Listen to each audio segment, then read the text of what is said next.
கொலோசியர் 1ஆம் அதிகாரம் 22வது வசனத்தை நாங்கள் திருப்பிக் கொள்வோம். கொலோசியர் 1ஆம் அதிகாரம் 22வது வசனம். நாங்கள் தேவனுடைய சுவிசேஷத்தை குறித்து கடந்த ஒரு 9 வாரங்களாக நாங்கள் பார்க்கிறோம். தேவனுடைய சுவிசேஷம், சுவிசேஷம் என்னென்றா நல்ல செய்தி, குட் நியூஸ். இங்கிலீஷ்ல சொல்லுவாங்க குட் நியூஸ், இல்லாட்டி காஸ்பல் என்று சொல்லுவாங்க. அப்ப சுவிசேஷம் என்பது மனிதர்களுக்கு தேவன் என்ன செய்யறாங்க, கொடுத்த ஒரு நல்ல செய்தி, ஒரு நல்ல செய்தி, ஒரு நற்செய்தி. அப்ப நம்முடைய வாழ்க்கையில தேவன் என்ன செய்தாரு, நமக்கு நற்செய்தி நம்முடைய வாழ்க்கையில கடந்து வந்தது. என்ன அந்த வேதம் சொல்லுகிறது, இயேசு கிறிஸ்து பிறக்கும் போது எல்லா ஜனத்துக்கும் மிகுந்த சந்தோஷத்தை உண்டாக்கும் நற்செய்தியை நான் உங்களுக்கு அறிவிக்கிறேன். என நசரேயனாகிய இயேசு தாவீதின் ஊரில் பெத்லகேமில் என்ன செய்திருக்கிறார், பிறந்திருக்கிறார். யாருக்காக பிறந்திருக்கிறார், எதற்காக பிறந்திருக்கிறார்? நமக்காக. நம்முடைய பாவங்கள், சாபங்கள், அக்கிரமங்கள், நோய்கள், வியாதி, வேதனை, நம்முடைய தோல்விகள், அவமானங்கள் எல்லாவற்றையும் சுமந்து தீர்க்கிற ஆட்டுக்குட்டியானவர், சுமந்து கொள்கிற ஆட்டுக்குட்டியானவர், அதுக்கு தீர்வை உண்டு பண்ணுகிற ஆண்டவர். நமக்கு வர வேண்டிய ஆக்கினை தீர்ப்ப, மரண தண்டனையை தன் மீது ஏற்றுக்கொள்ளுகிற ஆண்டவர் என்ன செய்திருக்கிறார், நமக்காக தாவீதின் ஊர்ல பிறந்திருக்கிறார். இஸ்ரவேல்ல இருக்கிற அந்த தாவீதின் ஊர்ல பிறந்திருக்கிறார். இதுதான் நமக்குரிய நற்செய்தியா இருக்குது. எத்தனை பேர் ஆமென் சொல்றீங்க? அந்த ஆண்டவர் இன்னைக்கு நம்ம மகிமை நம்பிக்கையாக நமக்குள்ள இருக்கிறார்.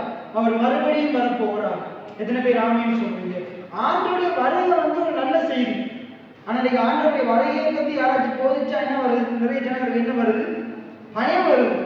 ஆண்டோடைய வருகை உண்மையாவே என்னது, நல்ல செய்தி. எத்தனை பேர் ஆமென் சொல்றீங்க? ஆண்டோடைய வருகை நல்ல செய்தி. ஆனா கடந்த காலத்துல சில பிரசங்கிமார், தவறான உபதேசியாக்கள் என்ன செஞ்சுட்டாங்க, தவறான வகையில ஆண்டுடைய வருகையை குறித்து கற்றுக் கொடுத்து இன்னைக்கு நிறைய ஜனங்களுக்கு ஆண்டுடைய வருகையை குறித்து போதிச்சாலும், வெளிப்படுத்தல் எடுத்து போதிச்சாலும் நிறைய பேருக்கு என்ன வருது, பயம் வருது. நாங்கள் கடந்த காலத்துல வெளிப்படுத்தலாம் பார்த்துருக்கிறோம். ஆண்டவர் ஒரு நாள் என்ன செய்ய போகிறார், மேகங்கள் மீது அவர் வரப்போகிறார்.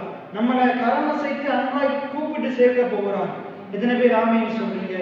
அதுக்கு முன்னுக்கு நாங்கள் மறித்தே போனாலும் ஆண்டவர் என்ன செய்வார், நாங்கள் கிறிஸ்துவுக்குள்ள மறிக்கிறதுனால அவர் வரும் நாளிலே நாங்கள் முதலாவது எழுந்திருப்போம். எத்தனை பேர் ஆமென் சொல்றீங்க? இப்படிப்பட்ட சுவிசேஷத்தை கேட்டு அந்த சுவிசேஷத்தின் மேல நாங்கள் நம்பிக்கையுடையவர்களா இருக்கிறபடினால நாங்கள் மரணத்தை கண்டு பயப்பட போறது கிடையாது. எத்தனை பேர் ஆமென் சொல்றீங்க? நாங்களும் என்ன செய்ய போறோம், மரணமே உன் கூரங்கே, பாதாளமே உன் ஜெயமங்கே என்று சொல்லி அப்படிப்பட்ட ஒரு வாழ்க்கையை தான் நாங்கள் வாழக்கூடிய, மரணத்தை கண்டு பயந்து வாழ கூடாது. சரி, இப்ப நாங்க இந்த பகுதியை பார்க்க போகிறோம். அதுக்கு மேல கொலோசியர் 1ஆம் அதிகாரம், கொலோசியர் 1ஆம் அதிகாரம் நாங்க வாசிக்க போகிறோம். 20ஆம் வசனம் தொடக்கம் நாங்க வாசிப்போம். அவர் சிலுவையில் சிந்தின இரத்தத்தினாலே சமாதானத்தை உண்டாக்கி. யாரு? இயேசு கிறிஸ்து சிலுவையில செய்த, என்ன செய்தார், சிலுவையில சிந்தின இரத்தத்தினாலே. நான் போன ஞாயிற்றுக்கிழமை, இந்த ஞாயிற்றுல அதுக்கு போன ஞாயிற்றுக்கிழமை பிரசங்கம் பண்ணும் போது நான் பிரசங்கம் பண்ணேன். ஏன்னா நம்ம எப்படி நீதிமான்களாக்கப்பட்டோம். எத்தனை பேர் ஆமென் சொல்றீங்க? அப்ப அது மாத்திரம் இல்லாம தேவனுக்கு நமக்கு இடையில என்ன ஏற்பட்டுச்சு, நடுவுல இருந்து தடுப்பு சுவரை நீக்கி தேவனுக்கும் நமக்கும் இடையில தேவன் என்னத்தை ஏற்படுத்தினாரு, சமாதானத்தை ஏற்படுத்தினார். எத்தனை பேர் ஆமென் சொல்றீங்க? அப்ப இயேசு கல்வாரி சிலுவையில ரத்தம் சிந்தினதுனால என்ன உண்டாச்சா, நமக்கும் பிதாவுக்கும் இடையில தடுப்பு சுவராக இருந்த பாவம் அகற்றப்பட்டு, பாவம் பரிகரிக்கப்பட்டு என்ன நடந்துச்சு, நமக்கும் பிதாவுக்கும் இடையில உறவு மறுபடியும் சீர் பொருந்தினது. மனிதன், நான் கேட்கிறேன், மனிதன் பரலோகத்தை இழந்து போனானா, தேவனுடனான இருக்கிற உறவை இழந்து போனானா? உறவத்தை இழந்து போனான். மனிதனுக்கு தேவன் பரலோகத்தை கொடுத்தாரா? பரலோகத்தை மனுஷன் இழந்து போகிறதுக்கு தேவன் மனுஷனுக்கு பரலோகத்தை கொடுத்தாரா? பரலோகத்தை கொடுக்கல. வேதம் சொல்லுது, வானங்கள் கர்த்தருடையவைகள், பூமியையும், அதாவது இங்கிலீஷ் பீப்பிள்ல சொல்லப்படுது ஹெவன், பரலோகம் கர்த்தருடையது. பூமியை யாருக்கு கொடுத்தார்? மனுஷனுக்கு கொடுத்தார். ஏன்னா 1ஆம் அதிகாரம் 1ஆம் வசனம், ஆதியாகமம். ஏன்னா ஆதியிலே தேவன் வானத்தையும் விண்ணுலகையும் மண்ணுலகையும் உண்டாக்கினார். அதுக்கு பிறகு விண்ணுலகத்தை பத்தி சொல்லப்படல, மண்ணுலகத்தை பத்தி சொல்லப்படுது. மண்ணுலகத்துல ஆண்டவர் என்ன செய்யறாரு, சூரியன், சந்திரன், நட்சத்திரம் எல்லாவற்றையும் உண்டாக்குறார். வானத்தை உண்டாக்குறார், ஆகாயத்தை உண்டாக்குறார், உலக பூமியில எல்லாவற்றையும் உண்டாக்குறார். அங்கதான் மனுஷன் அழைக்கிறார். சங்கீதத்துல தாவீது ராஜா சொல்றாரு, வானங்கள் கர்த்தருடையவைகள், பரலோகம் கர்த்தருடையது. பரலோகத்தை ஆண்டவர் மனுஷனுக்கு கொடுக்கல, என்னத்தை கொடுத்தாரு? பூமியை மனுஷனுக்கு கொடுத்தார். அவர் பரலோகத்திலிருந்து இறங்கி வந்து பகலின் குளிர்ச்சியான வேளையில அந்த பூமியில இருக்கிற மனுஷனோட உலாவினார், உறவாடினார். நீ பரலோகத்துக்கு ஏறினான்னு சொல்லல. அதனாலதான் பவுல் எழுதுறாரு, ரோமர்ல எழுதுறாரு, நீங்க அவரை கூட்டிட்டு வர்றதுக்கு பரலோகத்துக்கு போகவும் தேவையில்லை, என்ன பாதாளத்துக்கு இறங்கவும் தேவையில்லை. இந்த வார்த்தை உனக்கு சமீபமான் உன் வாயிலும் உன் இருதயத்திலும் இருக்க கடவுள். அப்ப மனுஷன் எதை இழந்து போனான்? தேவனுடனான உறவை இழந்து போனான். ஆனா அதை நம்ம இது நமக்கு விளம்பரம் லூக்கா 15 வாசிங்களா தெரியும். அந்த தகப்பன் அந்த இளைய குமாரன் எதை இழந்து போனான்? எதை இழந்து போனான்? தகப்பனுடனான உறவை இழந்து போனான். ஏன்னா உறவு இழந்து போனான். இன்றைக்கும் அப்படித்தான். நம்ம பாவம் செய்யும் போது, தவறு செய்யும் போது எதை இருந்து உறவு மிக முக்கியம். ஏன்னா எனக்கும் உங்களுக்கும் இடையில இருக்கிற உறவு மிக முக்கியம். நேற்றைய தினத்திலையும் முன்பினாலும் நான் ஒரு பிரசங்கத்தை கேட்டுக்கொண்டிருந்தேன். என்ன பிரசங்கத்தை போட்டுக்கொண்டிருக்கும் போது அதுல ஆண்டுடைய வார்த்தையில எல்லைகளுக்குரிய ஆசீர்வாதம், என்ன ஆசீர்வாதம்? எல்லைகளுக்குரிய ஆசீர்வாதம் என்ற ஒரு பிரசங்கத்தை கேட்டுக்கொண்டிருந்தேன். அதை நான் கேட்டுக்கொண்டிருந்துட்டு நான் வேதத்தை படிக்கும் போது நம்ம எல்லாருக்குமே தெரியும், 5 அப்பமும் 2 மீனும். 5 அப்பம் 2 மீன். அந்த இடத்துல வேதம் என்ன சொல்லுது? அந்த இடத்துல எத்தனை புருஷன்மார் இருந்தாங்க? எத்தனை பேர் இருந்தாங்க? 5000 பேர் இருந்தாங்க. ரைட், 5000 புருஷன் இருக்கிறாங்கடா, எத்தனை பேர் இருப்பாங்க? மொத்த மனைவிமார் எத்தனை பேர் இருந்திருப்பாங்க? உண்மையா அப்படித்தான் இருந்திருப்பாங்களா? இன்றைக்கு நம்ம சபையில 10 புருஷன் இருந்தா எத்தனை பெண்கள் இருக்கிறாங்க? 60-70 பெண்கள் இருக்கிறாங்க. என்ன ஒருவேளை அந்த காலத்துல புருஷன் கவனமா சரியா வருவாங்க போல. சரி, அப்படியே வச்சுக்கொள்வோமே, 5000 பெண்கள் இருந்தா 5000 புருஷன்கள் இருந்தா 5000 மனைவிமார் பெண்கள் இருந்திருப்பாங்க. ரைட், பிள்ளைகள் எத்தனை பேர் இருந்திருப்பாங்க? ஒரு குடும்பத்துல 2 பிள்ளை இருந்தாலும் எவ்வளவு 15,000-20,000 பேர்கிட்ட வேத வல்லுநர்கள் சொல்றாங்க 25 லட்சம் தொடக்கம் 30,000 பேர், 30,000 பேர், 25,000 பேர் தொடக்கம் 30,000 பேர் மட்டும் அந்த கூட்டத்துல இருந்திருப்பாங்களா? எப்படி நமக்கு தெரியுது? இப்ப 5000 புருஷர்கள் சொல்லப்படுது. எப்படி நமக்கு தெரியுது அந்த இடத்துல சிறுவர்கள் பிள்ளைகள் இருந்திருப்பாங்க? அந்த இடத்துல ஒரு சிறு பையன் தான் இடத்த கொடுக்குறோம், 5 அப்பம் 2 மீனை கொடுக்குறோம். ரைட், இப்ப நான் கேட்கிறேன், இப்ப நம்ம சபையில ஒரு 60 பேர் வர்றாங்க. 60 பேர் வார்த்தையை கேட்கிறாங்களா? 60 பேர் வார்த்தையை கேட்கிறாங்களா? சரி, வார்த்தை 60 பேர் கேட்டா உள்ள எடுத்து கொள்றாங்களா? உள்ள எடுத்துக்கொள்றது கிடையாது. உள்ள எடுத்துக்கொள்றது கிடையாது. ஆனா ஆலயத்துக்கு வர்றதே ஒரு ஆசீர்வாதம்.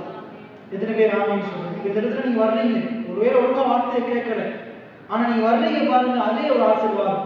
எப்படி பிறகாசு நீங்க அதை சொல்றீங்கன்னா, அந்த 5000 பேர் வந்தாங்க ஆண்டவர் 5000 பேர் அந்த இடத்துல இருந்த 5000 புருஷருக்கும் அவங்களோட மனைவி பிள்ளைகள் எல்லாருக்கும் உணவு கொடுத்தாரா இல்லையா? எல்லாரையும் போஷித்தாரா இல்லையா? நீ வார்த்தையை கேட்கல, உனக்கு உணவு இல்லை அப்படின்னு சொன்னாரா? அங்க வந்தவர்களை ஆண்டவர் ஏற்றுக்கொண்டார். ஆண்டவர் சொல்லியிருக்கிறார், என்னிடத்துல வந்தவர்களை நான் ஒரு நாளும் புறம்பே தள்ளுவது இல்லை. ஒருவேளை வார்த்தையை கேட்க கவனிக்காம போகலாம், ஆண்டவர் அவனை நேசிக்கிறார். எத்தனை பேர் ஆமைன்னு சொல்றீங்க?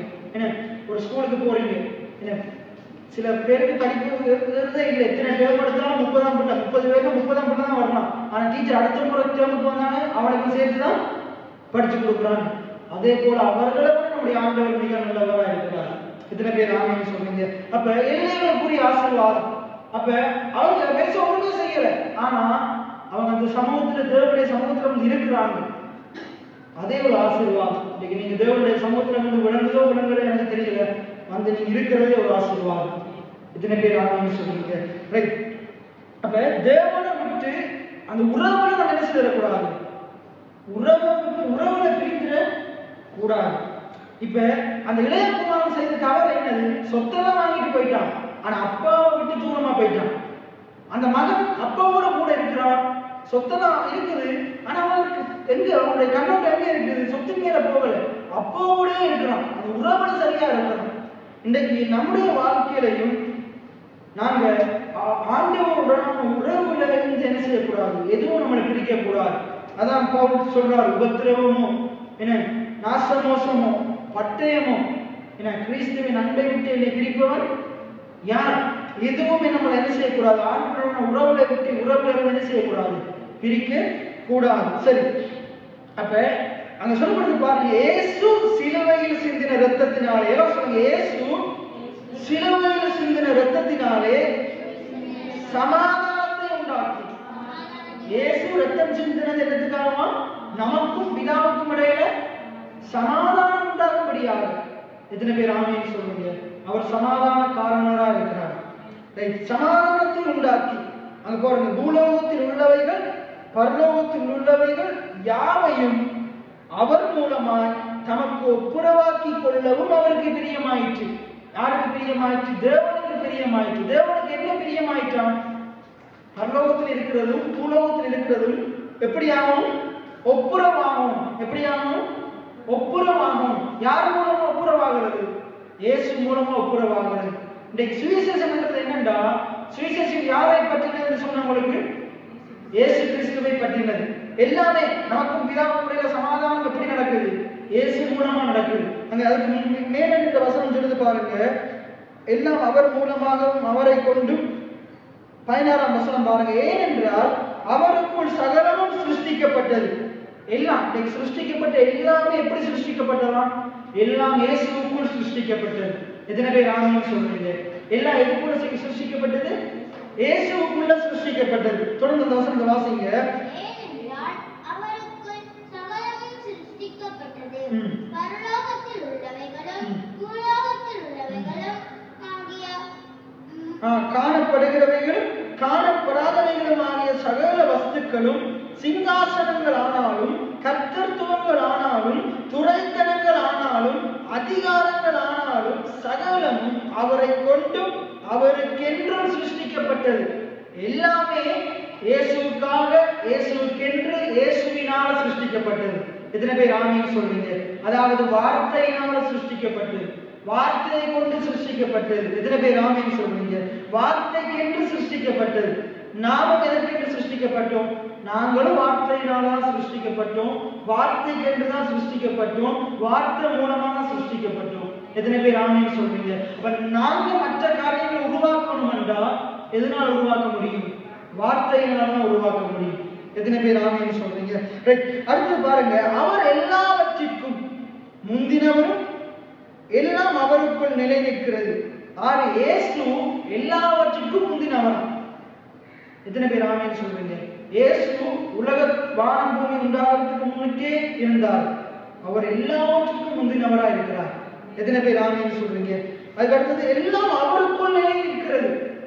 ஆதி தொடங்கி அந்த மட்டும் எல்லாமே யாருக்குள்ள இருக்கு? எப்படி நிலை நிற்குது? இயேசுவினால் தான் நிற்குது. இன்னைக்கு நாம எதனால நிற்கிறேன்? கிருபைன்றது இயேசு கிறிஸ்து, அவரால் தான் நான் நிலை நிற்கிறேன். எத்தனை பேர் ஆமென் சொல்லுங்க? நீங்களும் இயேசுவினால தான் நிற்கிறீங்க. தொடர்ந்து அவரோடு இருந்தால் நிற்க முடியும். அவர் இல்லாம யாராலையும் நிற்க முடியும். தான் நிற்கிறவன் எண்ணுகிறவன் விழுந்து போகாதபடிக்கு எச்சரிக்கையா இருக்க கடவுள். ஒவ்வொரு நாளும் நாங்கள் என்ன செய்வோம்? நம்மளை திடப்படுத்திக் கொள்ளும். ஆண்டவரே, நீங்க நான் இப்போது நிர்மூலமாக இருக்கிறதும் உம்முடைய கிருபை, உம்முடைய குமாரன் இயேசு கிறிஸ்துவினாலதான். தொடர்ந்து நான் நிற்கும்படிக்கு நீ உதவி செய்யுங்க, விழுந்து போகாதபடிக்கு நீ பாதுகாத்துடுங்க. எத்தனை பேர் ஆமென் சொல்றீங்க? அப்ப என்ன நடந்தாலும் உறவுல இருந்து நான் துண்டிக்கப்பட்ட கூடாது, அதுல நம்ம ஜாக்கிரதையா இருக்கும். சரி, அதனாலதான் நிலைநிற்கிறது.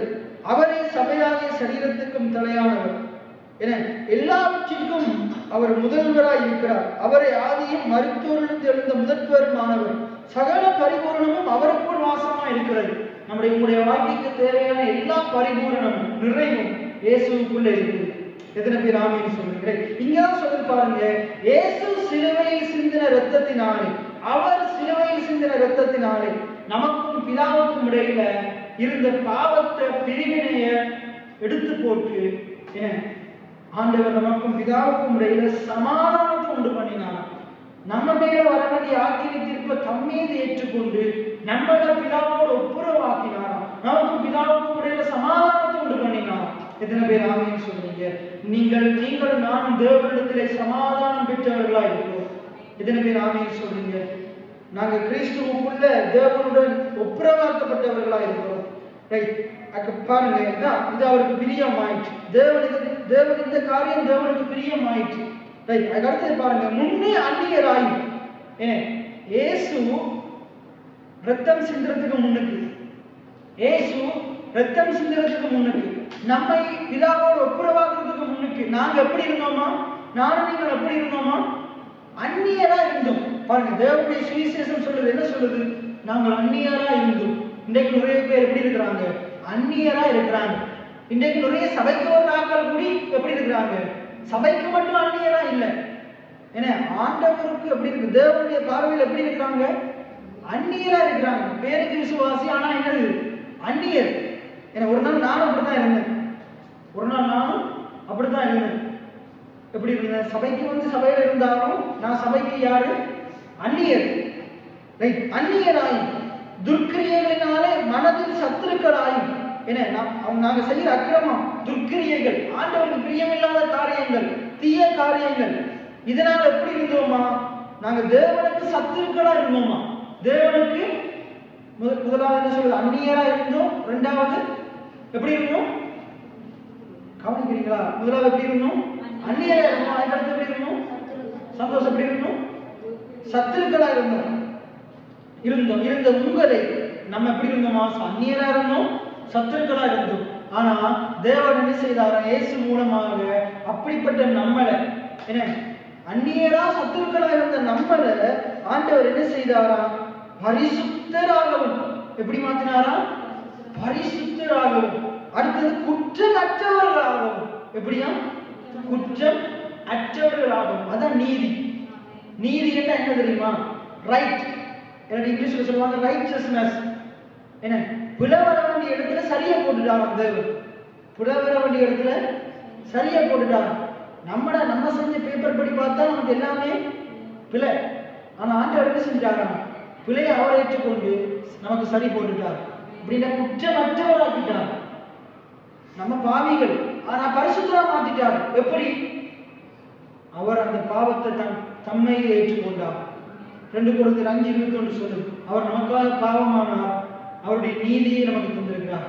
எத்தனை பேர் ஆமென் சொல்றீங்க? ரைட். அப்ப நம்ம யாரு? இப்ப நம்ம யாரு? இயேசு ரத்தம் சிந்துறதுக்கு முன்னுக்கு நம்ம யாரு? அந்நியர். அதுக்கு அடுத்தது சத்துருக்களா இருந்தோம்.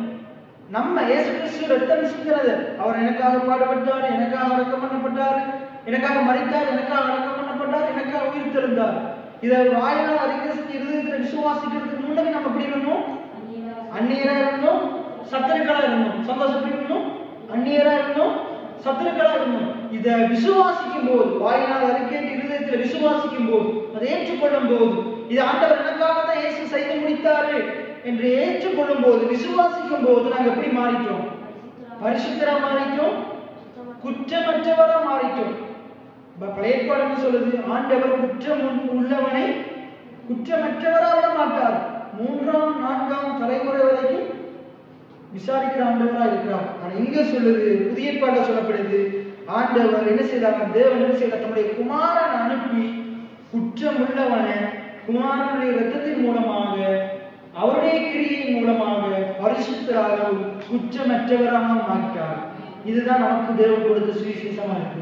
இதுதான் தேவனுடைய சுவிசேஷம். இதுதான் நமக்கான நற்செய்தி, நமக்கு ஒரு நல்ல செய்தி.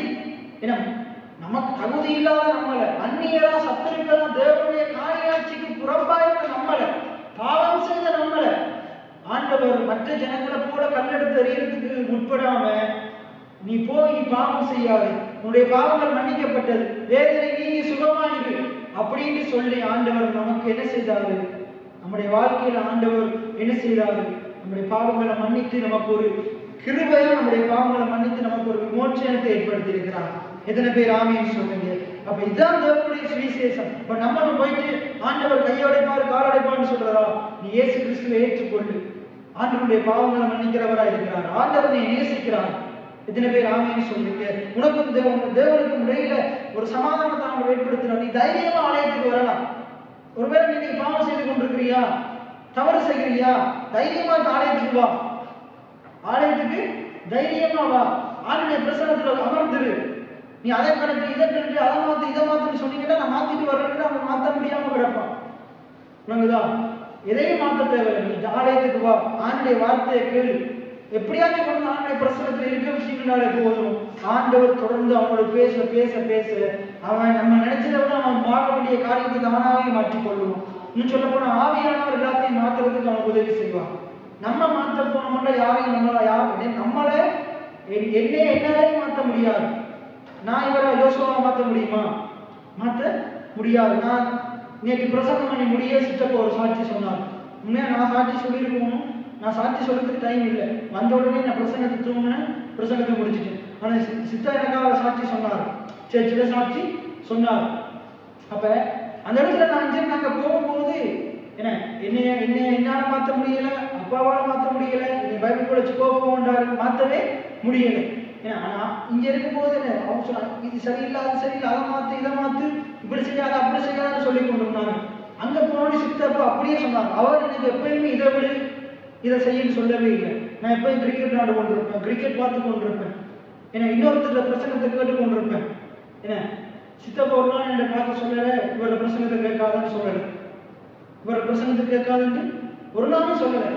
அதே போல போன் பார்க்காத, கேம் விளையாடாத, கிரிக்கெட் பார்க்காத, ஒரே போனை நோண்டாத. இன்னைக்கு நீங்க எத்தனை தடவை உங்களோட பிள்ளைகளுக்கு சொல்லியிருப்பீங்க, போனை நோண்டாத, டிவியை பார்க்காத, அதை செய்யாத, இதை செய்யாத அப்படின்னு சொல்லியிருப்பீங்க. அவங்க கேட்கவே மாட்டாங்க. திருப்பி நீங்க சொல்றதை கேட்காம அவங்க செஞ்சுட்டு இருப்பாங்க. இங்கேயும் அதே தான் நடந்தது. என்னை பார்த்து சொல்லி பார்த்தா நான் கேட்கவே இல்லை. உனக்குதா இன்னைக்கும் அதை என்னுடைய வாழ்க்கையில எனக்கு எப்படி மாற்றம் நடந்துச்சோ அப்படித்தான் நான் நிறைய பேருக்கு நான் சொல்லிக் கொடுக்குறேன். நம்ம சொன்னா செய்ய மாட்டாங்க, நம்ம செய்து காட்டணும். எங்க சித்தப்பா என்ன செய்வார்? அவர் ஒரு நாள் ஒன்றும் சொல்லல, அவர் இருந்து பிரசங்கத்தை கேட்டார். அவர் இருந்து என்ன செய்தார்? வேலைக்கு போனால் வந்தார், பிரசங்கத்தை கேட்டார். இப்பயும் போனால் அப்படித்தான் இருக்கிறார். அவர் ஆண்டவருக்கு கொடுத்தார். குறைவான வருமானத்திலையும் மனமுகத்தை எடுத்து கொடுத்தார். எடுத்து இந்த முறை போகும்போது கேட்டார், சபையில் எவ்வளவு தசமமாக வருது? நான் சொன்ன மாசத்துக்கு கிழமைக்கு மேலே 20,000 வருது. அவர் சொல்றார், ஒரு கிழமையிலேயே நான் ஆட்டோ ஓடிட்டு 20,000 கொடுக்குறேன், ஒரு கிழமையிலேயே நான் ஆட்டோ ஓடிட்டு 20,000 கொடுக்குறேன் அப்படின்னு அவர் சொல்றாரு. அப்ப நான் சொன்னேன், ஜனங்களுக்கு தொழில் இல்லை, அது இல்லை, இது இல்லை அப்படின்னு சொல்லும்போது, இல்லை நான் அப்படி சொல்லிட்டு இருக்காரு, ஜோமன் அவங்களுக்கு கற்றுக்கொள்ள அவர் சொல்றாரு, அவர் உற்சாகப்படுத்துறார். அப்ப நான் எப்படி கொடுக்கப்படான்னு அவர் கொடுத்தார். இப்ப நான் என்ன செய்வேன்? நேற்று போயிட்டு இன்றைக்கு என்னோட வாழ்க்கையில் நடந்த சாட்சி சொல்லும் போது நான் நேற்று இன்னைக்கு காலம்பரம் வேலைக்கு போனேன். நேற்று இரவு தான் வீட்டுக்கு வந்தேன். முந்தின நாள் நான் பிரசங்கத்தை முடிச்சுட்டு நான் என்ன செய்வேன்? என்னோட பொக்கெட்டில் அவ்வளோ காசு இல்லை, பர்ஸ் இல்லை. நான் என்ன செய்வேன்? இருந்து அடுத்த நாள் இங்கே வரணும், அதுக்கு பணம் குறைவா இருக்குது. இருந்த காசு எடுத்து என்ன செய்துட்டேன்? அப்படியே போட்டுட்டேன். எனக்கு இப்போ கிட்டத்தட்ட நான் வேலைக்கு செஞ்சு 4 தடவை என்னுடைய சம்பளம் ஆண்டு உயர்த்தி இருக்கிறாங்க. ஒரு வருஷத்துக்குள்ள 4 தடவை என்னுடைய சம்பளத்தை உயர்த்திட்டாங்க. இன்றைக்கு போனா அதை விட பல மடங்கு என்னுடைய சம்பளத்தை ஆண்டு உயர்த்தி இருக்கிறாங்க.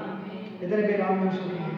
நான் இப்போ வரும்போது பைக்கில் தான் என்ன சொல்லி பாடுவேன், உங்களுக்கு கிருபை எனக்கு விவரிக்க முடியாத இப்படியே சந்தோஷமா பாட்டு பாடிட்டே வந்தேன். என் ஆண்டவர் அவ்வளவு அற்புத அடையாளம் அனுபவம் செய்தார். ஒரு வருஷத்துக்குள்ள எங்கேயும் ஆண்டு மற்ற ஆட்களை விட என்னுடைய வருமானம் தான் அந்த ஆஃபீஸ்ல கூட அதிக தடவை என்னுடைய சம்பளத்தை அவர் உயர்த்தி இருக்கிறார். எத்தனை பேர் ஆமைன்னு சொல்லுங்க. நம்ம தேவனுடைய உறவோட சரியா இருக்கும்போது நம்ம அதை நான் சொல்றேன். எப்பயே நான் சொல்றது, நீங்க எனக்கு விதைக்கிறதுனால, நீங்க எனக்கு தசமமாக காணிக்கை கொடுக்கறதுனால நான் நல்லா இல்லை, நான் விதைக்கிறதுனால நான் நல்லா இருக்கேன். எத்தனை பேர் ஆமைன்னு சொல்றீங்க? நீங்க விதைக்காட்டி நான் விதைச்ச இருந்தா அவங்க என்னை ஆசீர்வதிப்பார். எத்தனை பேர் ஆமைன்னு சொல்றீங்க? அதனாலதான் நான் என்ன செய்யலாம், ஜனங்களுக்கு எதிர்பார்க்கறது இல்லை. ஆண்டவர் என்னைய கொடுக்கிறவனா வச்சிருக்கான். இந்த கையை ஏற்கிறவனா வச்சிருக்கல, இந்த கையை வாரி இழைக்கிறவனா வச்சிருக்கான். பைபிள் என்ன சொல்லுது? வாரி இழைத்தும் விருத்தி அடைவாரும் உண்டு, அதிகமா பிசித்தனை பண்ணி மறுமை அடைவாரும் உண்டு. ஆண்டவர் நம்மளை என்ன செய்வார்? தலை நிமர பண்ணுவார். ஒவ்வொரு முறையும் அங்க போயிட்டு வரும்போது ஏதோ ஒரு பிளஸிங். அதனாலதான் அங்க போயிட்டு வர்றது. ஏன்னா அதான் இல்லைகளுக்குரிய ஆசீர்வாதம். அங்க போனாலே அங்க ஒரு நாள் ஞாயிற்றுக்கிழமை போகாம வரமாட்டேன். ஆனா இந்த மாதிரி அந்த சர்ச்சுக்கு போகவே இல்லை. எனக்கு ஒரு ஊழியம் வந்துருச்சு, அந்த சர்ச்சுக்கு போகாம இன்னொரு ஊழியத்துக்கு போனேன். ஆனா தசமமாக தான் அங்க போய் கொடுத்துட்டு தான் வந்தேன். எத்தனை பேர் ஆமைன்னு சொல்றீங்க? சரி, அப்ப இதெல்லாம் பாருங்க எப்படி நடக்குது. அப்ப இது உங்களுக்கு ஒரு காரியம். இதுல இருந்து நீங்க சில காரியங்களை கற்றுக்கொள்ளுங்க. நீங்க இதை செய், இதை மாத்து, அதை மாத்துட்டு அவங்களோட பிள்ளைகளுக்கோ ஒரு சொந்தக்கார பிள்ளைகளுக்கோ நீங்க சொன்னீங்கன்னா என்ன செய்ய மாட்டாங்க? கேட்கவே மாட்டாங்க. நான் போய் சித்தப்பாட்ட இங்க இருக்கிற ஒரு ஆளை பத்தி சொன்னேன், இவனுக்கு சொல்லுங்க, நாங்க சொல்ல முடியாது. அவர் ஒண்ணுமே சொல்லலை.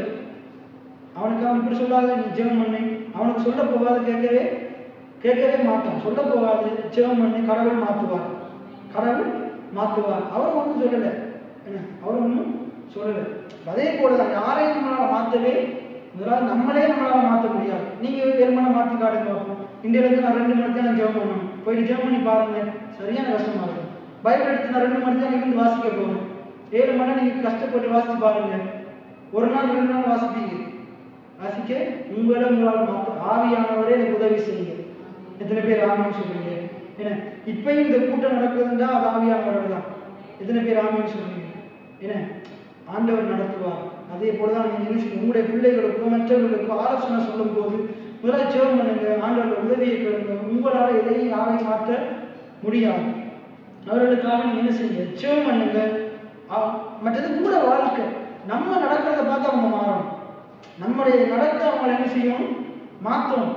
நம்ம பேச்சு கிரியை அவங்கள மாற்றணும். அங்க போயிட்டு பேதரும் அந்த சிறைச்சாலையில பவுலும் சீலாவும் போயிட்டு ஒவ்வொரு ஜெயிலையும் திறந்து நீங்க மாறுங்க, நீங்க மாறுங்க, நீங்க மாறுங்க அப்படின்னு சொல்லல. இவங்க செபிச்சாங்க, இவங்க ஒரு காரியத்தை நடைமுறைப்படுத்தினாங்க, எல்லா கதவும் திறந்தது. எத்தனை பேர் ஆமைன்னு சொல்றீங்க? சரி, அப்ப இதான் சுவிசேஷம். போயிட்டு நீ அதை மாத்து இதை மாத்துன்னு சொல்றது சுவிசேஷம் அல்ல. சிலுவையில் இருந்து கொண்டு இயேசு சொல்லல அதை மாத்து இதை மாத்துன்னு சொல்லல. ஆண்டவர் என்ன சொல்றாரு? ஒண்ணுமே சொல்லல. அவர் 7 வார்த்தை தான் பேசினார். அந்த கஷ்டத்திலையும் அவர் தன்னுடைய வாயிலே சரியா இருந்தாரு. பக்கத்துல இருந்ததுல ஒருத்தன் என்ன செஞ்சுட்டான், தானா மாற்றம் வருது. சகையை போய் சொன்னாரா? லூக்கா 19 வாசித்து பாருங்க. சகையை போயிட்டு என்ன செய்யறான், இயேசுவை பார்க்கறதுக்கு ஆசையா இருக்கிறான். அத்தி மரத்துல காட்டத்தி மரத்துல ஏறி இருக்கிறான். ஆண்டவர் உடனே போயிட்டு என்ன செய்யறாரு, நீ கரிய என்ன செய்ய போயிட்டு உங்க பாவத்தை அடக்கி விட்டு எல்லாம் போயிட்டு என்ன வாங்கினாக்கள் எல்லாம் நாளத்தனையா கொடு, ஏழைகளுக்கு கொடு, என்ன எல்லாத்தையும் வித்து தரித்திரத்துக்கு கொடு, வந்து எனக்கு முன்னுக்கு மண்டிட்டு 40 நாள் உபவாசம் பண்ணு இப்படி சொன்னாரா? இதெல்லாம் சித்தியா இருந்தா நீ ரசிக்கப்படுவ அப்படி சொல்லல. ஆண்டவர் என்ன சொல்றாரு, சகையை இறங்கி வா, நான் வீட்டுல தங்கும்.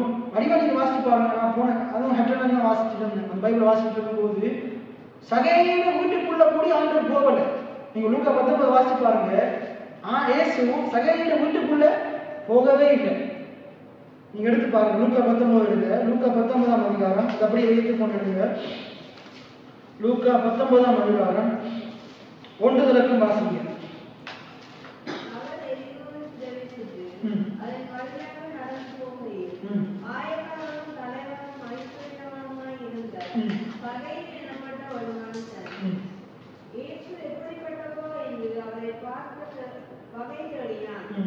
அவன் குள்ளனாய் என்னபடியினால் ஜனக்கூட்டத்தில் அவரை காணக்கூடாமல் அவர் போகும் வழியில் முன்பாக ஓடி அவரை பார்க்கும்படி ஒரு காட்டத்தி மரத்தில் ஏறினான்.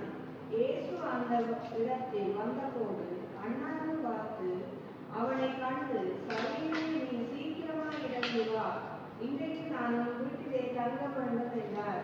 அவன் சீக்கிரமாய் இறங்கி சந்தோஷத்தோடு அவரை அழைத்துக் கொண்டு போனான். அதை கண்ட யாவரும் இவர் பாரியான மனுஷனிடத்தில் தங்கும்படி போனார் என்று முறுமுறுத்தார்கள். பாருங்க, அங்க என்ன சொல்றாரு, சகையோ இறங்கிவான், சீக்கிரமா இறங்கிவான், நான் உங்ககிட்ட தங்க வேண்டும். அவன் சீக்கிரமா இறங்கி அங்க சொல்லப்படுது பாருங்க, சந்தோஷத்தோடனே அவரை அழைத்துக் கொண்டு போனான். போய்கொண்டிருக்கிறான். போய்கொண்டிருக்கும் போது வீட்டுக்குள்ள போகல, போய்கொண்டிருக்கும் போது அங்க சுத்தி இருக்க நிறைய பேர் பார்க்கிறாங்க. அங்க சொல்லப்படுது பாருங்க, அதை கண்ட யாவரும் இவர் பாவியான மனுஷனிடத்தில் தங்கும்படி. சகையை யாரு சமுதாயம் எப்படி பார்த்து, சகையோ பாவி, இவன் பாவி, சகையை பாவி, சகையை பாவி, என்ன பாவி பாவின்னு பார்த்து பேச எங்க போறாரு, பாவியோட பாவியோட விட்டுட்டு போய்கொண்டிருக்கிறார், பாவியோட போய்கொண்டிருக்கிறார். அப்ப இப்படி சொல்றாரு, மற்ற எல்லாரும் சகையை எப்படி பார்க்கறாங்க, பாவியா பார்க்கிறாங்க. ஆண்டவர் அவனை பாவியா பார்க்கல. அடுத்து சொல்லப்படுது பாருங்க, சகையும் நின்று கர்த்தரை நோக்கி, ஆண்டவரே, நாஸ்திரிகளின் பாவியை ஏழைகளுக்கு கொடுக்கிறேன். நான் ஒருவரிடத்தில் எதையாவது அநியாயமாக வாங்கினது உண்டானால் நாளத்தனையாக திரும்ப செலுத்துகிறேன் என்றான். இயேசு அவனை நோக்கி, இன்றைக்கு இந்த வீட்டுக்கு ரட்சிப்பு வந்தது. இவனும் ஆபிரகாமுக்கு குமாரன் இருக்கிறார். இயேசு எப்படி பார்க்கிறார் அவனை? ஆபிரகாமின் குமாரன். மத்தேயு 1:1 என்ன சொல்லுது? ஆபிரகாமின் குமாரனும் தாவீதின் குமாரனும் ஆகிய இயேசு கிறிஸ்து. அப்படின்னா எப்படி பார்க்கிறாரு? ஆபிரகாமின் குமாரன் இயேசு கிறிஸ்து, ஆபிரகாமின் குமாரன் தாவீதின் குமாரன் இயேசு கிறிஸ்து, தாவீதின் குமாரன் அப்படின்னு அவங்க எப்படி பார்க்கிறாரு? சகோதரனா பார்க்கிறாரு. எத்தனை பேர் ஆமென் சொல்றாங்க? சகோதரனா பார்க்கிறார். அவனுடைய சந்ததியில வந்தவனா பார்க்கிறார். அப்ப எப்படி பார்க்கிறார் பாரு, உறவு, அவனுடனான உறவு கட்டி இருக்கிறார். உறவு என்ன செய்யும்? அன்பு என்ன செய்யும்? திரளான பாவங்களை மூடும். ஒரு பாவிய அன்பு மாற்றும். எத்தனை பேர் ஆமென் சொல்றீங்க? சரி, அப்ப இங்க பாருங்க, இதை மாத்து அதை மாத்துன்னு அவர் சொல்லலை. அவனுடனான உறவுல சீர்பொருந்துறாரு, எல்லாம் மாறும். அவனையும் மாறணும். ஒரு பாவி மாறணுமா? அவனுடன் நல்ல உறவை கட்டி இருக்கிறீங்க, அவன் நிச்சயமா மாறுவான். தவறான வாழியில போற பிள்ளையா இருக்கலாம், சொந்தக்காரனா இருக்கலாம், அவன் மாறணுமா? முதலாம் உட்காந்து ஜெபம் பண்ணுங்க. அடுத்தது அவனோடு நான் உறவுல நீங்க சரியா இருந்து பாருங்க. அவன் நீங்க மற்றவங்களை கூட நியாயத்துக்கு கொண்டு இருந்தா அவன் என்ன செய்ய மாட்டான்? மாறவே மாட்டான். பேசுவும் இவன் பாவின்னு சொல்லி இவன் சகை பாவி தேசம் சொல்லிக்கிற மாதிரி இருப்பானா? இவரும் மற்றவனை போல தான் இருக்கிறான், இவனும் அவங்கள போல தான் இருக்கிறான். அப்ப நான் இப்படியே இருந்துட்டு போறேன்னு இருப்பான். ஏசு வித்தியாசமா இருந்தார். மற்றவங்க பார்க்கிறபடி அவன் அவரை பார்க்கல. அங்க பாருங்க, இதே சம்பவம் தான் நான் போன வீட்டு கொடுத்துல உங்களோட வீட்டை பேசுறேன். என்ன அப்போஸ்தலர் 9ஆம் அதிகாரத்துல என்ன சவுல் என்ற ஒரு மனுஷன் இருக்கிறார். சபைகளை துன்புறுத்துறாரு. என்ன இயேசுவை பின்பற்றுகிற போல என்ன செய்கிறாரு? துன்புறுத்துறாரு, சபையை துன்பப்படுத்துறாரு. என்ன சபைக்கு போகிறவங்களை இயேசுவை பின்பற்றுகிறவங்களை துன்பப்படுத்துறாரு. அங்க அனனியாட்ட அங்க தமஸ்குக்கு போற வழியில பவுலை சந்திச்சு நீ அங்க போன்னு சொல்லும் போது, அதே வழியில சவுலை சந்திச்சு பேசும்போது அதே வழியில அனனியாங்கிற ஒரு தேவனுடைய மனுஷன் என்ன செய்யறாரு? சொல்றாரு, இப்படி ஒருத்தன் வருவான் அப்படின்னு சொல்லும் போது அவன் எப்படி சொல்றான்? சவுலை பார்த்து அவன் சபையை துன்பப்படுத்துகிறவனாச்சே, அவனைய பார்க்க போகணுன்ற மாதிரி கேட்கிறான். அப்ப அனனியா அவனை பார்க்கிற பார்வை எப்படி இருக்குது? வித்தியாசமா இருக்குது. அவனை சரியான விதத்துல பார்க்கல. ஆனா ஆண்டவர் எப்படி பார்க்கிறாரு? அவன் நான் தெரிந்து கொண்ட பாத்திரம். சவுல் யாரு? நான் என்னுடைய சுவிசேஷத்தை நான் பிரஜாதிக்கு அறிவிக்கிறதுக்காக நான் தெரிந்து கொண்ட பாத்திரம். இன்னைக்கு நான் உங்களை சொல்றேன், உங்களுக்கு சொல்றேன், மற்றவங்க உங்களை பார்க்கிறபடி தேவன் உங்களை பார்க்கிறது கிடையாது. தேவன் உங்களை அவருடையவர்களா பார்க்கிறார், அவருடைய ஜனமா பார்க்கிறார். அதே போல நீங்க மற்றாக்கள் இங்க இருக்கிற ஆக்களை பார்க்கிற மாதிரி நம்ம மற்றாக்களை பார்க்க கூடாது.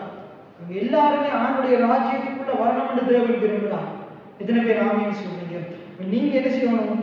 அன்பினால் அவர்களை கட்டி எழுப்பணும், அவருடைய வாழ்க்கையில் மாற்றத்தை உண்டு பண்ணணும். சரி, இப்ப நம்ம இதுக்குள்ள வருவோம். அப்ப சுவிசேஷம் என்கிறது இதுதான் பாருங்க. சுவிசேஷம் என்கிறது நீ மாறு, இயேசுவை ஏற்றுக்கொள்வார். இல்ல இல்ல, நீ இயேசுவை ஏற்றுக்கொள்ளு, உன்னுடைய வாழ்க்கை மாறும். எத்தனை பேர் ஆமென் சொல்றீங்க? நீ இயேசுவை ஏற்றுக்கொள்ளு, உன்னுடைய வாழ்க்கை மாறும். ரைட், இப்ப இந்த வசனத்தை வாசிப்போம். கொலோசியருக்கு வருவோம். கொலோசியர் அப்ப முதல்ல எப்படி இருந்தோமா? இயேசுவோட ரத்தத்தை, இயேசு நமக்காக பாடுபட்டார், மரித்தார், அடக்கம் பண்ணப்பட்டார், உயிர் தெழுந்தார்ன்றது விசுவாசிக்கிறதுக்கு முன்னுக்கு, இயேசுவோட ரத்தத்தை விசுவாசிக்கிறதுக்கு முன்னுக்கு நாங்க தேவனுக்கு அந்நியரா இருந்தோம். எப்படி இருந்தோம்? தேவனுக்கு அந்நியரா இருந்தோம், தேவனுக்கு சத்துருக்களா இருந்தோம். எப்படி இருந்தோம்? அந்நியரா இருந்தோம், சத்துருக்களா இருந்தோம். ஆனா இன்றைக்கு எப்படி இருக்கிறோம்? பரிசுத்தவான்களா இருக்கிறோம், குற்றமற்றவர்களா இருக்கிறோம், தேவனிடத்துல சமாதானம் பெற்றவர்களா இருக்கிறோம், தேவனுடன் ஒப்புரவாக்கப்பட்டவர்களா இருக்கிறோம். எத்தனை பேர் ஆமென் சொல்றீங்க? எல்லாம் சொல்லுங்க. பரிசுத்தரா இருக்கிறோம், குற்றமற்றவர்களா இருக்கிறோம், தேவனுடன் சமாதானம் உடையவர்களா இருக்கிறோம், ஒப்புரவாக்கப்பட்டவர்களா இருக்கிறோம். எத்தனை பேர் ஆமென் சொல்றீங்க? நீங்க உங்களுக்கும் தேவனுக்கும் இடையில சமாதானம் இருக்கு. நீங்க தேவனுடன் ஒப்புரவாக்கப்பட்டிருக்கிறீங்க. இயேசு ஒப்புரவாக்கி இருக்கிறார். எத்தனை பேர் ஆமென் சொல்றீங்க? இதை அறிவிக்கிறதா சுவிசேஷம். இதை அறிவிக்கிறதா எங்களுக்கு ஊழியக்காரர்களுக்கு கொடுக்கப்பட்ட ஊழியம். அதான் அவங்க பவுல் எழுதுகிறார், ஒப்புரவாக்குதலின் உபதேசத்தை எங்களுக்கு தந்தருளினார்கள். என்ன உபதேசமா? ஒப்புரவாக்குதலின் உபதேசம். ஒரு பிரசங்கம் என்ன செய்யணும்? தேவனுடன் ஜனங்களை ஐக்கியப்படுத்தணும், இணைக்கணும், பிரிக்க கூடாது, பயன்படுத்தக்கூடாது. சரி, அடுத்த வசனத்துக்கு போகும். குற்றமற்றவர்களாகவும் கண்டிக்கப்படாதவர்களாகவும், என்ன படாதவர்களாகவும்? கண்டிக்கப்படாதவர்களாகவும் நிறுத்தும்படி, அதை வாசிங்க. கண்டிக்கப்படாதவர்களாகவும் தமக்கு முன்பாக நிறுத்தும்படியாக, யாருக்கு முன்பாக? தமக்கு முன்பாக நிறுத்தும்படியாக அவருடைய மாம்ச சரீரத்தில் அடைந்த மரணத்தினாலே இப்பொழுது ஒப்புரவாக்கினார். இப்ப நம்மளை பரிசுத்தவானாக, குற்றமற்றவர்களாக, கண்டிக்கப்படாதவர்களாக, நம்ம செய்த செயல்களின் படி பார்த்தா நாங்க ஆக்கினை தீர்ப்புக்கு உட்பட வேண்டியவர்கள், கண்டிக்கப்பட வேண்டியவர்கள், தேவன் இந்த சமூகத்தை துரத்தப்பட வேண்டியவர்கள், ஆலயத்துக்கு வர்றதுக்கு தகுதியற்றவர்கள், தேவனுக்கு முன்பாக நிற்கிறதுக்கு தகுதியற்றவர்கள், தேவனுடைய முகத்துக்கு முன்னுக்கு வந்து நிற்கிறதுக்கு தகுதியற்றவர்கள். ஏன்னா இப்படிப்பட்ட நம்மளை தேவனுடன் ஒப்புரவாக்கும்படியாக இயேசு மரணத்தை என்ன செய்தாராம்? தன்னுடைய சரீரத்தில் சுமந்தார். எத்தனை பேர் ஆமீன் சொல்றீங்க? இயேசு எதற்கு தன்னுடைய சரீரத்தில் மரணத்தை சுமந்து கொண்டார்? ஏன் அவர் அவ்வளவு காயங்கள் 39 அடிகளையே பெற்றுக் கொண்டார்? ஏன் கை காலில் ஆணி, அவருடைய ஆணி கராவப்பட்டது? ஏன் தலையில முட்கிரீடங்களை சுமந்து கொண்டார்? ஏன் காயங்கள்? எல்லாம் எதற்காக? எல்லாம் அவருடைய சரீரத்தில் அவர் அனுபவித்த வேதனைகள் எனக்கு எதற்காக? நாங்க பரிசுத்தவான்களாக மாறும்படியா, நாங்க கண்டிக்கப்படாதவர்களா மாறும்படியா, நாங்க குற்றமற்றவர்களா மாறும்படியா. அப்ப இயேசு இதெல்லாம் சரீரத்தில் காயப்பட்டார்னு விசுவாசிக்கிறீங்களா? அவர் சரீரத்தில் சரீர மரணத்தை ஏற்றுக்கொண்டார்னு விசுவாசிக்கிறீங்களா? அப்ப அது எவ்வளவு நிச்சயமோ நீங்க பரிசுத்தமாக்கப்பட்டதும் அவ்வளவு நிச்சயமா இருக்கு. எத்தனை பேர் ஆமீன் சொன்னீங்க? நீங்க குற்றம் இல்லாதவர்கள் ஆக்கப்பட்டது நிச்சயமா இருக்கு. நீங்க கண்டிக்கப்படாதவர்கள் ஆக்கப்பட்டது நிச்சயமா இருக்கு. ரோமர் 8:1 என்ன சொல்லுது? எடுத்து வாசிங்க. ரோமர் 8:1. கிறிஸ்து இயேசுவுக்கு உட்பட்டவர்களாக இருந்து மாம்சத்தின்படி நடவாமல் ஆவியின்படி நடக்கிறவர்களுக்கு ஆக்கினை தீர்ப்பு இல்லை. அதான் சொல்லுது, வாசிங்க. ஆனபடியால் கிறிஸ்து இயேசுவுக்கு உட்பட்டவர்களாய் இருந்து மாம்சத்தின்படி நடவாமல் ஆவியின்படி நடக்கிறவர்களுக்கு. எத்தனை பேர் ஆமீன் சொல்றீங்க? எத்தனை பேர் இயேசு கிறிஸ்துவுக்குள்ள இருக்கிறீங்க? கிறிஸ்து உங்களுக்குள்ள இருக்கிறார், விசுவாசிக்கிறீங்களா? நீங்க இயேசுவுக்குள்ள இருக்கிறீங்க, நீங்க தேவனுடைய ராஜ்யத்தின் பிள்ளைகளா இருக்கிறீங்க, விசுவாசிக்கிறீங்களா? அப்ப இதை விசுவாசிக்கிற உங்களுக்கு, நீங்க இயேசுவுக்குள்ள இருக்கிறபடினால உங்களுக்கு ஆக்கினை தீர்ப்பு இல்லை. ஆவியின்படி வாழ்ற உங்களுக்கு, நடக்கிற உங்களுக்கு ஆக்கினை தீர்ப்பு இல்லை, தண்டனை இல்லை. அதை இயேசு சுமந்து கொண்டுட்டார். சரி, ரைட். அப்ப இப்ப என்ன செஞ்சுட்டாரு? தன்னுடைய சரீரத்துல மரணத்தை ஏற்றுக்கொண்டதுனால நம்மள தேவன் இயேசு பிதாவோடு ஒப்புரவாக்கிட்டார். நம்மள இயேசு பிதாவோடு ஒப்புரவாக்கிட்டார். எத்தனை பேர் ஆமீன் சொல்றீங்க? இன்னைக்கு நமக்கும் என்ன, இன்னைக்கு குடும்பத்துல என்ன கணவன் மனைவிகளில சண்டை வந்தா பாஸ்டர் வந்து எப்படி ஒப்புரவாக்குறாரு என்ன, அதே போல தேவன் நமக்கு என்ன செஞ்சுட்டாரு? ஒப்புரவாக்கிட்டார். அண்ணன் தம்பிகளில சண்டை வந்தா எப்படி பெற்றோர் ஒப்புரவாக்குறாங்களோ அதே போல தேவன் என்ன செஞ்சிட்டாரு? ஒப்புரவாக்கிட்டார். ஒப்புரவாக்கினார். அதுக்கு அடுத்தது பாருங்க, நீங்கள் கேட்ட சுவிசேஷத்தினால் உண்டாகும் நம்பிக்கையை விட்டு அசையாமல் என்ன செய்யக்கூடாதா? இப்ப நீங்க கேட்குறீங்க தானே, இவ்வளவு நாள் நான் பிரசங்கம் பண்றேன், நீங்களும் கேட்குறீங்க. செவ்வாய்க்கிழமை கூடத்துல ஞாயிற்றுக்கிழமை பிரசங்கம் பண்றேன், நீங்களும் கேட்குறீங்க. இப்ப நான் பிரசங்கம் பண்ணும் போது உங்களுக்கு என்ன வருது? பயம் வருதா? அவிசுவாசம் வருதா? என்ன வருது? ஒரு நம்பிக்கை வருது. என்ன, ஆண்டவர் சகையை ஏற்றுக்கொள்வார், என்னை ஏற்றுக்கொள்வார், என்னை ஏற்றுக்கொண்டிருக்கிறார். என்ன, இயேசு கல்வாரி சிலுவையில பக்கத்துல தூங்கிட்டு இருந்த அந்த பாவியை மன்னிச்சு என்னுடனே கூட பரதேசி இருப்பான்னு சொன்னாரு தானே, என்னுடைய பாவத்தை அவர் மன்னிச்சிருக்கிறார். என்னையும் அவர் என்ன செய்வார்? பரலோகத்துக்கு எடுத்து. எத்தனை பேர் விசுவாசிக்கிறீங்க? எத்தனை பேர் விசுவாசிக்கிறீங்க? ஆனா ஆண்டவர் ஆபிரகாமை ஆசீர்வதித்தார், என்னை ஆசீர்வதிப்பார். ஈசாக்கு ஆசீர்வதித்தார், என்னையும் ஆசீர்வதிப்பார். ஈசாக்கு விதைவதற்கு 100 மடங்கு பலனை கொடுத்தார், எனக்கு கொடுப்பார். விசுவாசிக்கிறீங்களா? அப்ப நான் அப்படியெல்லாம் பிரசங்கம் பண்ணும்போது, நான் மற்ற பாஸ்டர் பிரசங்கம் பண்ணும்போது உங்களுக்கு ஒரு என்ன வருது? ஒரு விசுவாசம், ஒரு நம்பிக்கை வருது. அது வந்த உடனே இந்த இடத்துல வச்சு பக்கத்துல ஓரமா வச்சுட்டு போன்னு சொல்லல. என்ன சொல்லுது? அந்த நம்பிக்கை விசுவாசம் வரும்போது அங்க சொல்லுது பாருங்கள், நீங்கள் கேட்ட சுவிசேஷத்தினால். முதலாவது நம்பிக்கை விசுவாசம் வர மாட்டா என்ன செய்யணும்? என்ன செய்யணும்? கேட்கணும். என்னது கேட்கணும்? பக்கத்து வீட்டுக்காரன் சொல்றதை கேட்கணும், வேலை ஸ்தலத்துல சொல்றதை கேட்கணும், பக்கத்துல நண்பர்கள் சொல்றதை கேட்கணும், அப்பா அம்மா சொல்றதை கேட்கணும், பாஸ்டர் சொல்றதை கேட்கணும். என்னத்தை கேட்கணும்? முதலாவது பின்னகாசன் ஆலோசனையை கேட்கணும். நான் அதையும் விரும்ப மாட்டேன். என்னத்தை கேட்கணும்? இத வார்த்தையை கேட்கணும். நீங்கள் கேட்ட சுவிசேஷத்தினால், நீங்கள் கேட்ட சுவிசேஷத்தினால். என்ன ஆலோசனை? நம்மளோட வாலிபர்களுக்கு நான் சொல்லாத ஆலோசனையே இல்லை. என்ன, நான் இருந்து என்ன செய்ய ஆலோசனையா சொல்லிக்கொண்டே இப்போ அதை நிப்பாட்டிட்டேன். ஏன்னா நான் எப்பயும் சொல்றது என்னது, வார்த்தையை கேட்டு மாறாதவன் தனியாக போய் இருந்து விடதான் கூப்பிட்டு காய்ச்சாலும் மாற போறது மனுஷன். அதான் தேவனுடைய வார்த்தைக்கு பயப்படாதவன், தேவனுடைய வார்த்தையினால் மாற்றப்படாதவன் மனுஷன் சொல்லியா மாற்றப்பட போறான். என்ன தேவனுடைய பிரசனத்திலிருந்து வருகிற வார்த்தைக்கு கீழ்ப்படியாதவன் நாங்கே உங்களை கூப்பிட்டு காய்ச்சி மாறவா போறான். மாற போறது கிடையாது. நானும் அப்படி மாறணும். ஆண்டுடைய வார்த்தை தான் என்னை மாத்துச்சு. ஆண்டுடைய வார்த்தை தான் என்னை மாத்துச்சு. இந்த வேத புத்தகம் தான் என்னை மாத்துச்சு. அவருடைய வார்த்தை தான் என்னை மாத்துச்சு. உங்களே அதான் மாற்றி இருக்குது. மாற வேண்டியவர்களை இந்த வார்த்தை தான் மாற்றும். எத்தனை பேர் ஆமீன்? என்னாலே உங்களாலே மாற்ற முடியாது. சரி, அப்ப நீங்கள் கேட்ட சுவிசேஷத்தினால் என்ன செய்யணும்? சுவிசேஷத்தை நம்பிக்கை உண்டாகணும். என்ன செய்யணும்? உங்களோட பிள்ளைகளுக்கு ஆண்டவர் மேல நம்பிக்கை உண்டாகணுமா இருந்தா ரெபேக்கா, அக்ஷிதா, ஜோசுவா, கிதியோன், சந்தோஷ் இவங்களுக்கு எல்லாம் தேவன் மேலே இன்னும் நம்பிக்கை வரணுமா இருந்தா அவங்க என்ன செய்யணும்? ஒவ்வொரு ஞாயிற்றுக்கிழமையும் செவ்வாய்க்கிழமையும் மட்டும் வார்த்தை கேட்கணும். அப்படியா? இரவும் பகலும் கர்த்தருடைய வேதத்தில் தியானமா இருக்கிற மனுஷன் வார்த்தையை கேட்கும். என்ன அதுக்கு தான் நான் நிறைய தடவை உங்களுக்கு எப்பயும் நான் ஊக்கப்படுத்துறது, ஒரு பென்ட்ரைவ் வாங்குங்க, கேட்கணுமா பாட்டு பிரசங்கத்தை ஏற்றுங்க. ஏன்னா ஃபோனில் பார்க்க எலுமெண்டாக எடுத்து பாருங்க, டிவியில் பார்க்க எலுமெண்டா பிரசங்கத்தை பாருங்க. அப்படி இல்லையா ஒரு பென்ட்ரைவை வாங்கிக்கணும், பிரசங்கத்தை ஏற்றி தரேன் போட்டு எப்பயும் நான் எத்தனை தடவை ஊக்கப்படுத்திருக்கேன். என்ன செய்யுங்க? போட்டு கேட்டுட்டே இருங்க. கேட்டுட்டு வார்த்தையை கேளுங்க. வார்த்தையை கேட்டுக்கொண்டே இருங்க. அப்ப நீங்கள் கேட்ட சுவிசேஷத்தினால் நான் உண்மையா சொல்லுவோம், வேதத்தை வாசிக்கிறத விட கேட்கறதுக்கு நேரத்தை அதிகமாக கொடுங்க. வேதத்தை வாசிக்கிறத விட கேட்கறதுக்கு நேரத்தை அதிகமாக கொடுங்க. ஏன்னா நீங்கள் கேட்ட சுவிசேஷத்தினால் உண்டாகும் நம்பிக்கையை விட்டு அசையாமல், எல்லாம் சொல்லுங்க, அசையாமல் என்ன செய்யக்கூடாது? அசையக்கூடாது. அவர் அப்படித்தான் சொல்லுவார். பினாசுக்கு பைபிள் அப்படித்தான் சொல்லும். அதெல்லாம் வாழ்க்கைக்கு சரியாகுமா? நமக்கு இதுதான் தலை விதின்றது அப்படிலாம் மாறி பேசிட்டு அசைஞ்சு போகக்கூடாது.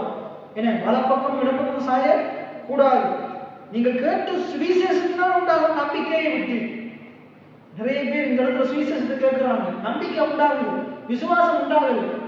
ஆனா ஆமேன்னு சொல்றதுக்கு கூட தைரியம் இல்லை.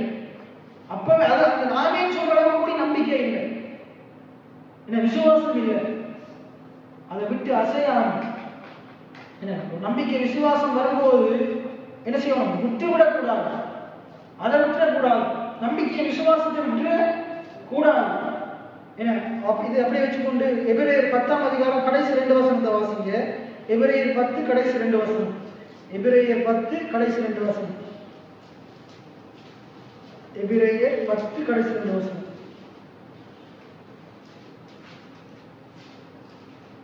விசுவாசத்தினாலே நீதிமான் பிழைப்பான், பின்வாங்கி போனானால் அவன் மேல் என் ஆத்துமா பிரியமாயிராது. என்ன சொல்றது? விசுவாசத்தினால் நீதிமான் பிழைப்பான், பின்வாங்கி போவானால் அவன் மேல் என் ஆத்துமா பிரியமா இராது. நாமோ கெட்டு போக பின்வாங்குகிறவர்களா இராமல் ஆத்துமா ஈடேற விசுவாசிக்கிறவர்களா இருப்போம். ஒரு மனுஷனுக்கு விசுவாசம் உண்டாகணுமா இருந்தா என்ன விசுவாசத்தினாலதான் ஒரு நீதிமான் பிழைப்பானா. பின்வாங்கி போனா, எதை விட்டு பின்வாங்கி போனா? விசுவாசத்தை விட்டு பின்வாங்கி போனான். ஆண்டவர் பேர்ல இருக்கிற நம்பிக்கையை விட்டு பின்வாங்கி போனான். ஆண்டவரை சார்ந்து கொள்வதை விட்டு பின்வாங்கி போனான். ஆண்டவரை ஆதாரமா கொண்டிருக்கிறத விட்டு பின்வாங்கி போனான். தேவைகள், சூழ்நிலைகள், பிரச்சனைகள் வாழ்க்கையில வரும்போது முதலாவது கடவுளை நோக்கி பார்க்கிறத விட்டு பின்வாங்கி போனான். ஆண்டவர் அவன் மேல பிரியமா இருக்க மாட்டார். என் பிரச்சனைகளை கண்டு விலகி போறவன், அங்க வலப்பக்கம் இடப்பக்கம் சாயிரவன் மேல ஆண்டவர் பிரியமா இருக்க மாட்டார். என்ன பிரச்சனை வந்தாலும், என்ன போராட்டம் வந்தாலும், என்ன நிந்தை வந்தாலும் ஆண்டவரோடு கூட இருந்து, ஜோபுவை போல ஆண்டவரோட கூட இருந்து ஆண்டவர் எனக்கு என்ன செய்வாரு? ஆண்டவர் என்ன சொல்ற? ஜோபு என்ன சொல்ற? கடைசி என்ன சொல்றாரு? கர்த்தர் செய்ய நினைத்தது தடைபடாது, சகலத்தை நன்மையா செய்து முடிப்பார். எத்தனை பேர் ஆமேன்னு சொல்றீங்க? முடிவு வரை இந்த விளைவிப்பவன் ரட்சிக்கப்படுவான். அவருடைய வாழ்க்கையில் அவனுக்கு தேவையை விட அதிகம் ஆண்டு கொடுப்பார். இரத்தத்தினை ஆசீர்வதிப்பார். இழந்து போனதை பல மடங்கு திருப்பி கொடுப்பார். எத்தனை பேர் ஆமேன்னு சொல்றீங்க? அதுல உறுதியா இருக்கும். பின்வாங்கிடக்கூடாது, கெட்டு போக கூடாது. ஆண்டவரோட உறவுல தூரமா போகக்கூடாது, அதான் கெட்டு போகக்கூடாது. ஏற்கனவே நம்ம பார்த்துருக்கிறோம். ரைட், எப்படி இருக்கணும்? விசுவாசம் எப்படி வரும்? கேட்கறதுனால வரும். ரோமர் 10:17 விசுவாசம் கேள்வியினால் வரும். அப்படின்னா நான் உங்களுக்கு சொல்லியிருக்கிறேன், ஆண்டுடைய வசனத்தை, தேவனுடைய வார்த்தையை, பிரசங்கத்தை தொடர்ந்து கேட்டுக்கொண்டே இருக்கிறதுனாலதான் என்ன வரும்? விசுவாசம் வரும். ஒவ்வொரு சனிக்கிழமையும் ஞாயிற்றுக்கிழமையும் கேட்கறதுனால விசுவாசம் வராது. விசுவாசம் வராது. தொடர்ந்து கேட்டுக்கொண்டே இருக்கும், தொடர்ந்து கேட்டுக்கொண்டே இருக்கும். இன்னைக்கு ஒவ்வொரு நாளும் நாங்கள் ஒரு நாள் கூட்டம் வைக்க முடியாது, ஏன்னா நமக்கு நிறைய வேலை, மற்ற வேலைகள் இருக்குது. அப்ப என்ன செய்யணும்? இந்த வீடுகளில் நீங்க உங்களோட வாயினால் அறிக்கை செய்யணும், கேட்ட சத்தியத்தை என்ன செய்யணும்? இப்ப நீங்க போற வழியில என்ன பேச போறீங்க? பின்னாஸ் ஒரு வெள்ளை ஷர்ட் போட்டிருந்தாரு, அதுல வலப்பக்கத்துல ஒரு பெண்ணா கீறி இருக்குது, கீறி இருக்குது, என்ன இங்கே பக்கத்துல ஜீன்ஸ் கிழிஞ்சு இருக்குது. அதை பார்க்க வந்தீங்க, அதை பார்க்க முடியும், அங்கே இருந்தது, இங்கே இருந்தது, பின்னுக்கு லைட்டு போட்டிருந்தாரு. கேட்ட சுவிசேஷத்தினால் நிறைய பேர் வந்து சத்தியம் அங்க பாசம் பேசி கொண்டிருப்பாரு, அவங்க பின்னுக்கு இருக்கிற கலர் பல்பு பார்த்து கொண்டிருப்பாங்க. கேட்ட சுவிசேஷத்தினால் இல்லாட்டி நீ அவர் மீசை அடிச்சிருக்கிறாரா, மொட்டை அடிச்சிருக்கிறாரா, கோட் ஷூட் எது போட்டிருக்காரு, சட்டையை பார்க்காதீங்க. கேட்ட சுவிசேஷத்தினால் எது கூட வாழ்க்கையை மாற்றும்? நான் ஒரு உடுப்பாங்க வாழ்க்கையை மாற்றும். நான் வெள்ளை உடுப்பு போட்டு வந்து நிற்கிறேன், நான் உருப்படியா பிரசங்கம் இல்லாட்டி வேலை இல்லை. எத்தனை பேர் ஆணையம் சொல்றீங்க? என்ன நடக்குது? கேட்ட வாழ்க்கை எப்படி மாறும்? கேட்ட சுவிசேஷத்தினால். கேட்ட வாய் மாறினா வாழ்க்கை. நம்ம எவ்வளவு நல்ல உறுப்பு போடணும், பரிசுத்தவான் மாதிரி நடிக்கலாம், வெளியில நடிக்கலாம். வெளியில வெள்ளடிக்கப்பட்ட கல்லர் ஆன சொல்றாரு, அப்படிப்பட்ட வெள்ளை அடிக்கப்பட்ட வரிசையர் சதிசையர் வெளியில பார்க்க நல்லா இருப்பாங்க. ஏன்னா பார்வைக்கு நீண்டாங்கி தெரிஞ்சிருப்பாங்கன்னா, ஜனங்களுடைய இது வரணும் இருக்கான்னு நல்லவங்க போட்டு நடிப்பாங்கன்னா, ஆனா உள்ள எல்லாம் அழுக்கா இருக்குது, வஞ்சனை இருக்குது.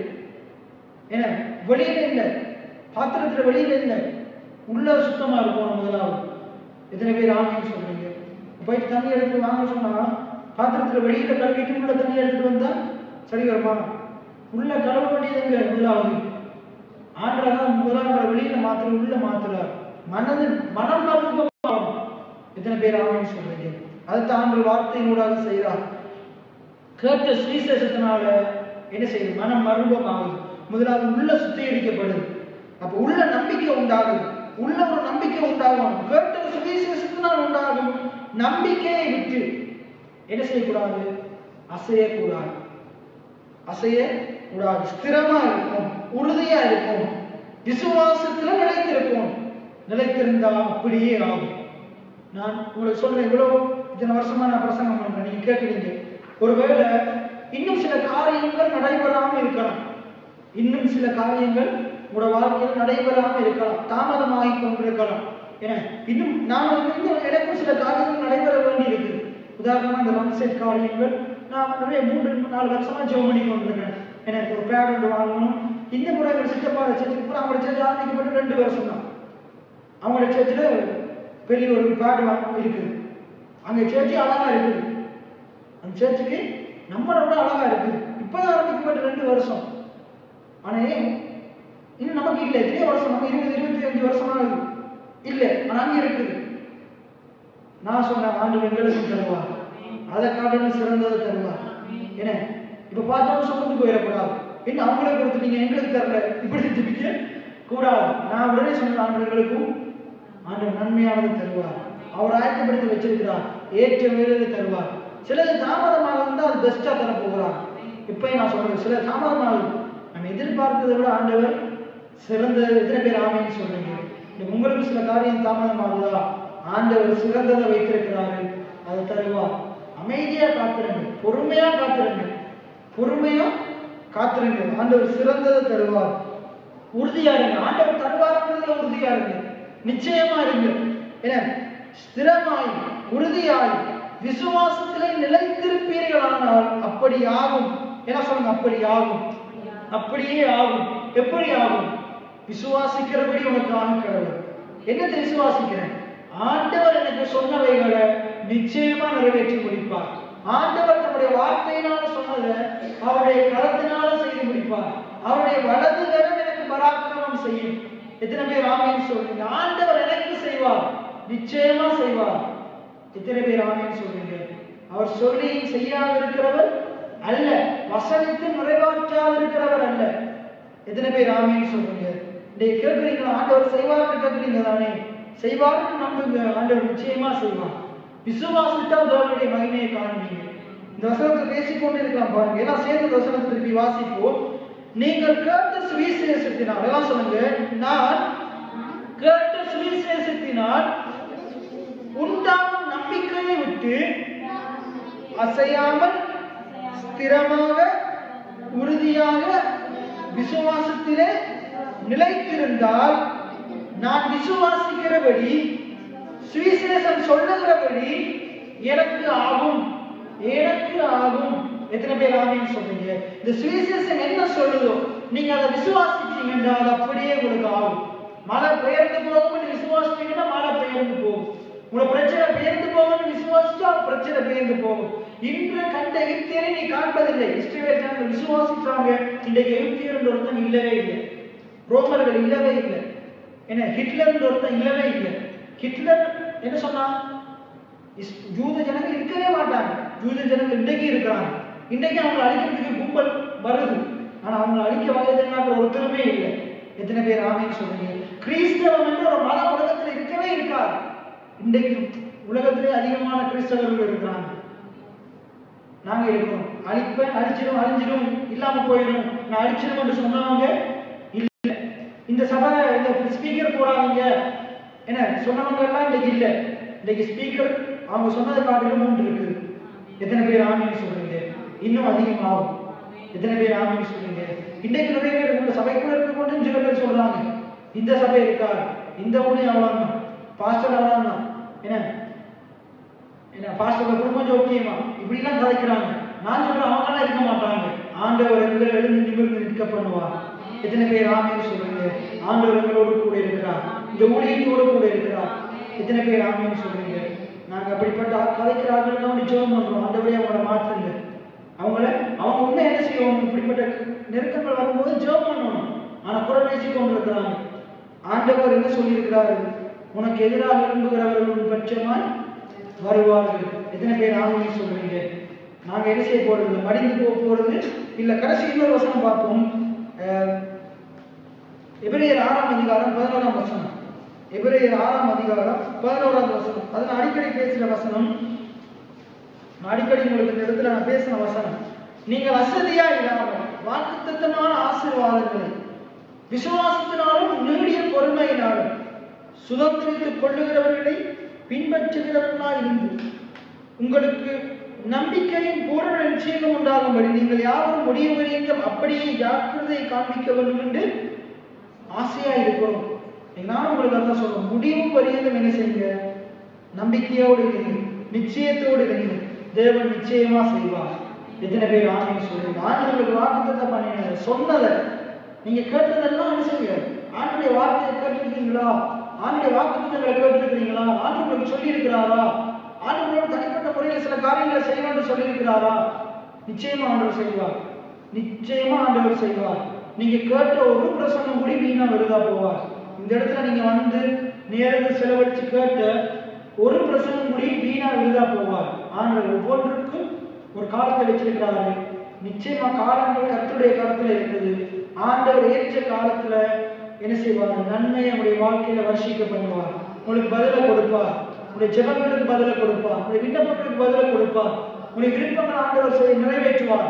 விருப்பத்தை அவர் தானே கொடுத்தாரு, நிறைவேற்றாம வருவாரா? நிச்சயமா என்ன செய்வார்? நிச்சயமா நிறைவேற்றுவார். எத்தனை பேர் ஆமீன் சொல்றீங்க? நீங்க என்ன செய்யுங்க? உறுதியா இருங்க. அசையாம உறுதியா ஸ்திரமா இருங்க, நிலைத்திருங்க.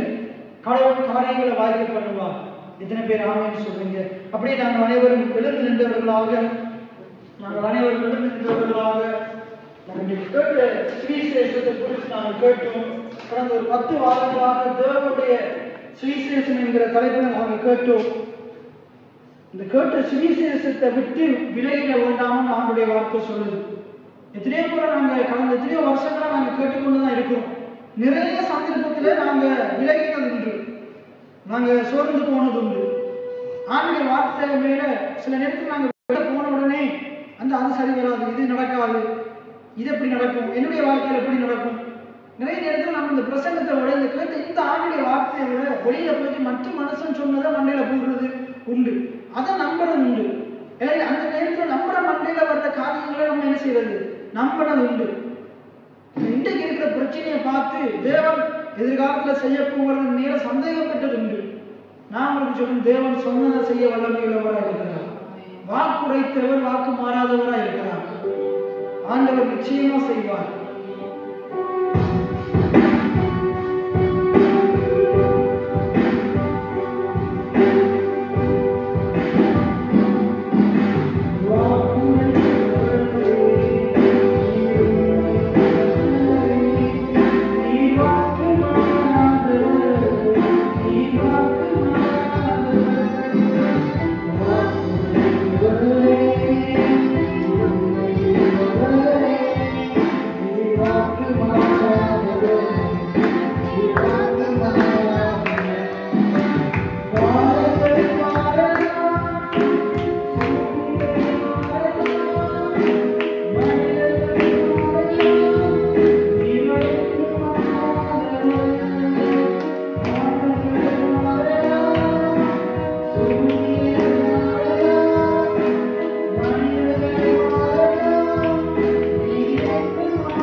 உண்டு